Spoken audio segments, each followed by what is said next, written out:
The NBA draft is now approaching us, and we are still no clearer on who the Golden State Warriors will select with the number 2 overall pick. We think they're looking to trade it. There's been rumors they're looking to trade it.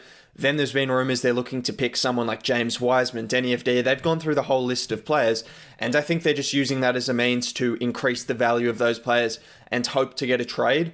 But there's a chance they don't make a trade, and there's a chance they select someone with the number 2 overall pick. So in this video, I'm just going to cover all those options and go through what I think is the best and what I think is the most likely. Now, quickly before I go any further, if you could drop a like on the video right now, that would be much appreciated. I make content like this very regularly, and subbing to the channel also helps, and it means you'll get to see more content, so that'd be appreciated as well.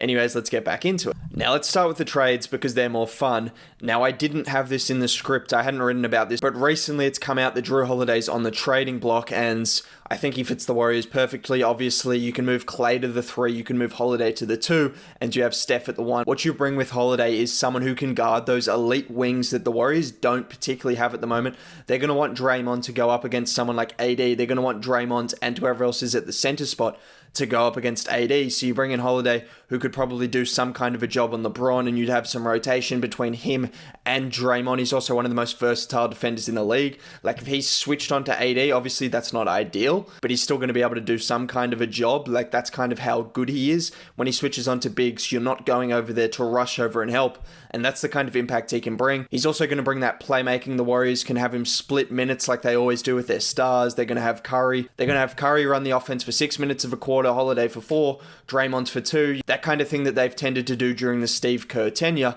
and that's why he'd be a perfect fit. In terms of what to give up, I think a trade like Andrew Wiggins, the 2nd overall pick, and maybe an Eric Paschall, a Jordan Poole could be a very enticing offer for the Pelicans. They get a top 3 pick. They get Wiggins, who's not a bad player. He's a solid player that they can add into their rotation. And if they get a young asset that they think could be a future part of their rotation as well, I think that's a trade worth doing for both sides. Then obviously the benefits for the Warriors are very evident. They're in a window where they want to win now. Holiday's around the same age as Klay Thompson. He's a bit younger than Steph Curry and Draymond Green, which is kind of weird to say. It feels like he's been around for a long time. But yeah, he's around that age where they're going to look to compete. And also there's the added benefit that he's got a player option next year. Look, it doesn't look like a benefit because you obviously want to secure these guys, but he's got a player option next year, which means he can opt out and the Warriors still have a chance to go for someone like Giannis. Yes, I know that seems like a long shot, but who knows?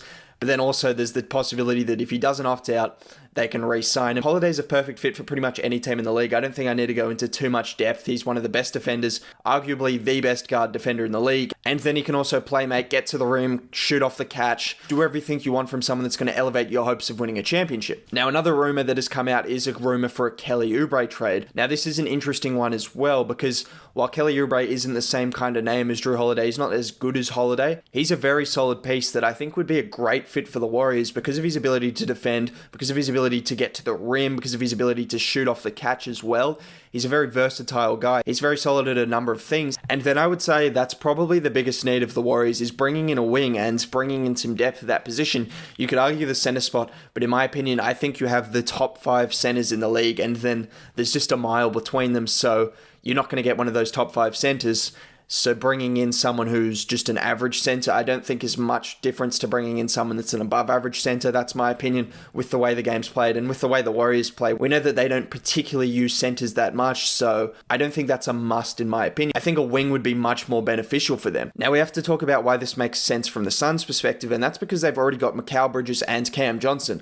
They've got wings, and they went on an 8-0 run without Kelly Oubre. That's not saying he's not good. Obviously, he's good enough to warrant rumors for the Warriors, and obviously he's good enough to start on a number of teams. They've got depth at that position, and if they can get a good trade, which I think would potentially be the number 2 overall pick for the 10th pick, it seems like a bit of a high give to give up the 2nd pick, but when you're getting back the 10th pick, and it's in a draft where there's a reason all these teams like the Timberwolves, the Warriors, are looking to trade the pick. There's no certain number 2, number 1 overall pick, so that's why if you move back to the 10th spot, and you could potentially get a guy that you like as well, like a Patrick Williams, maybe another wing that you can bring in, and he can make an impact, and then you get Kelly Oubre, 2 players for the price of 1. I think that works as well. Maybe the number 2 overall pick is something they don't want to give up. I don't think that's as crazy as you'd think. When you think of the number 2 overall pick, obviously you think of like Ja Morant from last year. It's a completely different year this year, and that value of the 2nd overall pick is way lower. So it's not as crazy as you'd think moving back in the draft and getting someone like Kelly Oubre who can make an impact immediately. I think that's a pretty solid deal for both teams involved. Then there's been like the crazy rumor of a Ben Simmons or Joel Embiid to the Warriors. Look, we're not going to spend too much time on it. Ben Simmons would be really fun to see. Ben Simmons at the 1, Curry at the 2, Klay Thompson, Draymond, just a small ball lineup. Have Ben Simmons at center, Draymond at center, Ben Simmons at the 4. Yeah, that'd be fun, but that's not going to happen. Supposedly someone reported that if the Warriors were willing to take on Al Horford's contract, they could get Ben Simmons as well, and if they parted with the number 2 overall pick and Andrew Wiggins. Look, let's be honest, that's not going to happen. But it's a fun thing to think about, having Al Horford at center, having Draymond at the 4, having Klay at the 3, having Steph at the 2, and Simmons at the 1. That would be a very, very good lineup. But yeah, it's just not going to happen. But I think a couple more realistic trades would be trading back in the draft to a team like the Pistons, a team like the Knicks, 2 teams that would like to move up and secure someone like a LaMelo Ball to restart their franchise. And then in return, you get someone like a Mitchell Robinson, a Luke Kennard, and another piece like a Luke Kennard, a Bruce Brown. These are guys that you probably don't know too much about, but they're very solid players that would make an impact on this team and would be able to play significant minutes from the get-go. And then from the Knicks, you get like a Mitchell Robinson and maybe another piece. I don't know. Those are the kind of trades that would also be in play, in my opinion.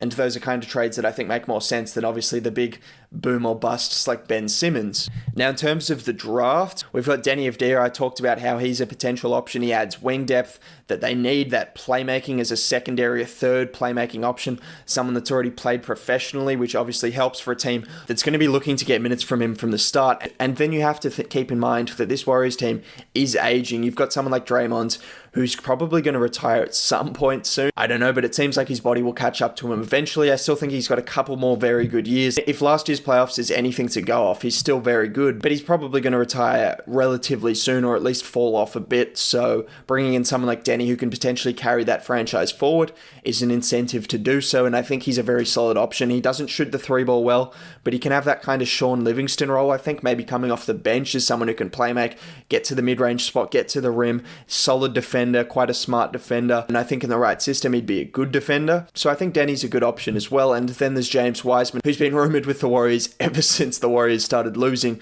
way back last year, and I think Wiseman's fills that obvious need at the center spot. He comes in, he attacks the rim, he rolls to the rim really well. He's got potential to stretch out. We've seen his free throw percentage is quite good. He's got quite a nice touch, but then he blocks shots and rolls to the rim. That's going to be his primary objective from the get-go, just to block shots and get to the rim, and that's exactly what he can do in a Warriors system where you've got Steph and Draymond throwing him lobs. Yeah, he'd thrive in that system. Whether they think a number 2 overall pick warrants someone like James Wiseman, or they think they can trade it, that's yet to be seen, but that's another option. Look, in my opinion, the clear best player they could get would be Drew Holiday. I think Kelly Oubre is a great fit as well. I think those are the 2 trades I really like. I really like Kelly Oubre as a fit, and I think Holiday's obviously the best player on the market at the moment. But then if they don't strike a deal and they choose to use the number 2 overall pick, I wouldn't be mad if they chose one of Denny Avdija, one of James Wiseman, because they both fit positions of need currently, and obviously they've got the potential to go forward and help this franchise not really have to rebuild. That's a thing that obviously we normally see with championship level teams. They have their peaks and then they eventually go down, but if you bring through young players while you're still performing, then hopefully it makes a more seamless transition once you lose your great players that will eventually retire. So that's the main benefit of picking someone with the number 2 overall pick, in my opinion. If you did enjoy the video, a like would be greatly appreciated. It takes quite a lot of time to make these videos, as I've mentioned. And if you made it to the end of the video, you may as well sub, because you must have enjoyed it. Maybe you didn't. Subbing anyways helps, so that would be appreciated as well. Other than that, I'll catch you next time.